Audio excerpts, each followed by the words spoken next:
In this episode, I'm talking to homeowners that are thinking about selling, if you should stay or if you should go.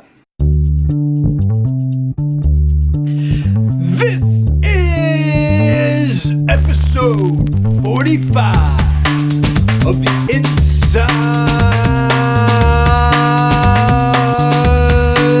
Real Estate Show with me, Darin Persinger, your host here of the Inside Real Estate Show, also with Persinger Group Real Estate.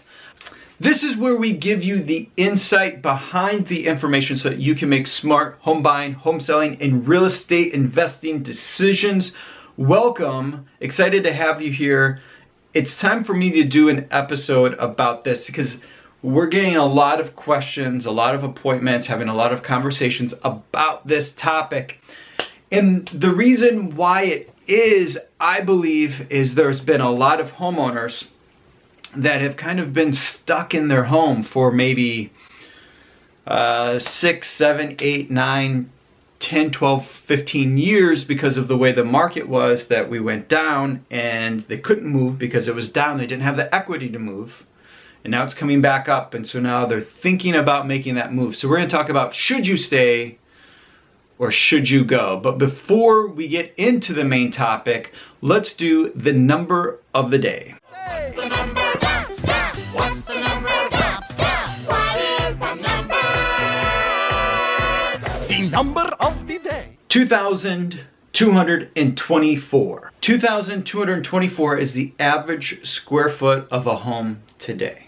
Made me curious of what square footage of homes used to be. I went back and looked at my birth year, 1978. The average square foot of a home in 1978, 1,650. I find that fascinating because why do we need that much more space? Especially since TVs have gotten smaller, things are getting more compact. Why do we need more space? Just something to think about. All right, let's do a little bit of housekeeping.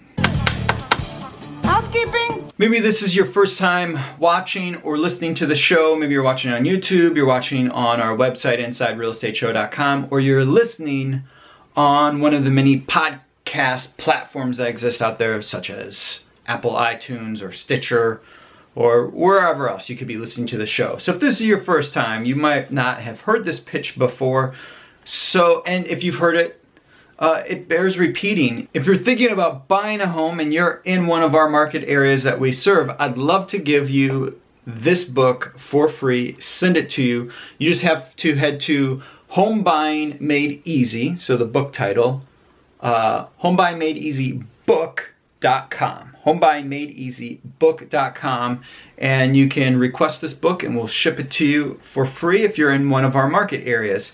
And if you're thinking about selling a home and you want to know what that process looks like, even if this is your second or third time selling a home, obviously things have changed a lot. I know I've been in the industry for 19 years. Things have changed a lot for me in the 19 years that I've been in this industry. I have a book for you that also, if you're in one of our market areas that I really think could help you, head to sellingyourhomebook.com and make a request for that, and we'll get that out in the mail to you. Now, let's head on to the main topic.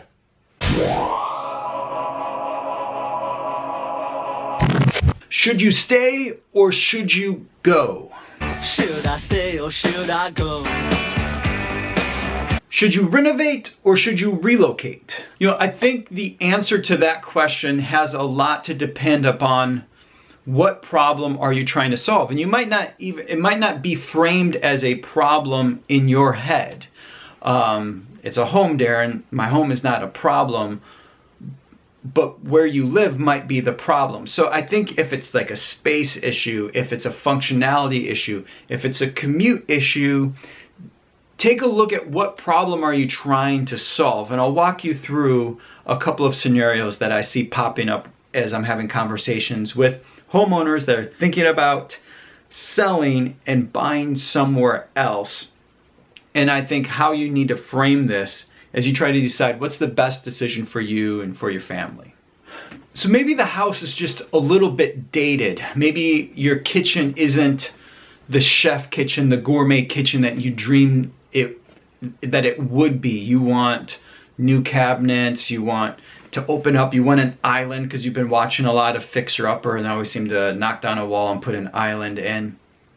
You want the quartz countertop, something like that. Or maybe it's a new bathroom that you want to redo. You want a master bedroom that fits more of where you're at in life. You want it to represent where you're at. This is one of the reasons why Catherine and I bought a brand new construction house, is we wanted something that actually represented where we felt we were at in our life at this time. And so if it's something as simple as that, if it's a new kitchen or a new bathroom, you could probably get away with renovating. And you don't have to relocate. You could renovate that. And of course, that's going to take some money, but chances are if you're looking to relocate, usually people are looking to relocate because they want more space, more yard, closer to commute, something like that. It's going to cost some money to do that.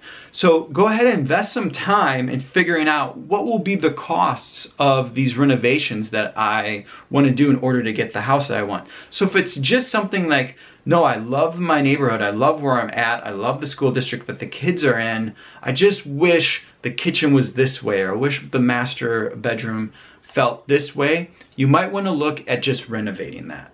Okay, if you need more space, that could be a coin flip. So maybe it's that you need an extra bedroom, or you wish you had a bonus room, that you had a family room and a living room, so that the kids are getting older, they're having more friends over. You kind of want to start to separate the family a little bit, and you do your thing and the kids kind of go do their thing. Maybe the kids can't keep sharing a bedroom, and so you need a little bit more space. Now there's two different situations there. Maybe your house is situated on a lot where you can add space. You can somehow squeeze some more space out of the property that you're currently in. If you're in a newer neighborhood and lot sizes are small, might not be able to pull that off, right? So that could make you go in either direction right there, but just look at the scenario of what kind of space do you really need? And then look at the current situation that you're in. Are you able to pull that off with where you're living at? Do you have enough lot size? Is there a certain room that you can tweak, or certain spaces that you can tweak to make it work? But in that situation, you still might be in that coin flip depending upon your current situation. And finally, let's talk about your neighborhood, your location of where you're at. If you're just not a fan of the neighborhood that you're in, maybe you aren't a huge fan of the HOA, or maybe you're living in a neighborhood that doesn't have an HOA and now you're realizing the neighbor's house that has the Christmas lights up year-round is just driving me a little too crazy. I'd like to get into an HOA. If your neighborhood, your community, your distance from commute, the school district that you're in, if that doesn't feel right to you, then it's definitely time to relocate. That's the one place that I can be very confident in saying it's time for you to relocate if there's something about the location you don't like. You know, the old saying in real estate, it's location, location, location. That's the one thing with your home you can't change. If it is where it is, you're in that neighborhood, you're in that community, you're in that school district. You can't change that. And that's a sure sign that it's time for you to actually put your home up for sale and relocate to a neighborhood that fits your lifestyle, your desires a little bit better. But as always, I remind you that home is what you make it, so make it someplace you love.